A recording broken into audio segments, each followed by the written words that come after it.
മലയാള സിനിമയിൽ വളരെ സീരിയസ് ആയിട്ട് കൺവേ ചെയ്യുന്ന ചില മെസ്സേജുകളുള്ള സിനിമകളിൽ നമ്മൾ കാണുന്ന ഒരു മുഖമാണ്.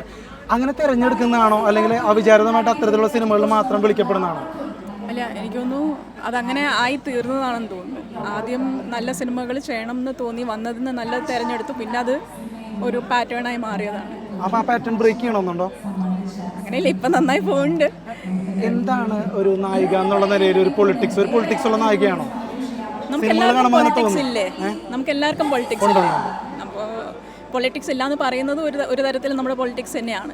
അപ്പോൾ അങ്ങനെ എനിക്ക് വിൻസിയ ലൂഷ്യസ് പോലുള്ള നായികമാർ അവർക്ക് നേരിടേണ്ടുന്ന അനുഭവങ്ങൾ തുറന്നു പറയുന്ന ഒരു സമയമാണ്. അത്തരത്തിലുള്ള തുറന്നു പറച്ചിലുകൾ അനിവാര്യമാണോ? മുഖം നോക്കാതെ അങ്ങനെ തുറന്നു പറയണം എന്ന് തന്നെയാണോ? അത് ആവശ്യമാണ്. കാരണം നമ്മളൊരു കമ്മ്യൂണിറ്റിയുടെ ഭാഗമാകുമ്പോൾ ആ കമ്മ്യൂണിറ്റി എല്ലാവർക്കും ഇൻവോൾവ് ആവാൻ പറ്റുന്ന ഒരു സ്പേസ് ആവണം, ഒരു സേഫ് സ്പേസ് ആവണമല്ലോ. സിനിമാ മേഖലയിൽ നിന്ന് അങ്ങനെ എന്തെങ്കിലും ദുരനുഭവങ്ങൾ അങ്ങനെ ഒരു ദുരനുഭവമായിട്ട് ഉണ്ടായിട്ടില്ല. ഉണ്ടെങ്കിൽ ഞാനത് ഒബ്വിയസ്ലി അത് എത്രത്തോളം എക്സൈറ്റഡ് ആണ്? ഭയങ്കരമായിട്ട് ഇതുവരെ കിട്ടിയതിൽ എനിക്ക് തോന്നുന്നു ഏറ്റവും വലിയ അവാർഡാണ് രാമുക്കാരിയായിട്ട് അവാർഡല്ലേ.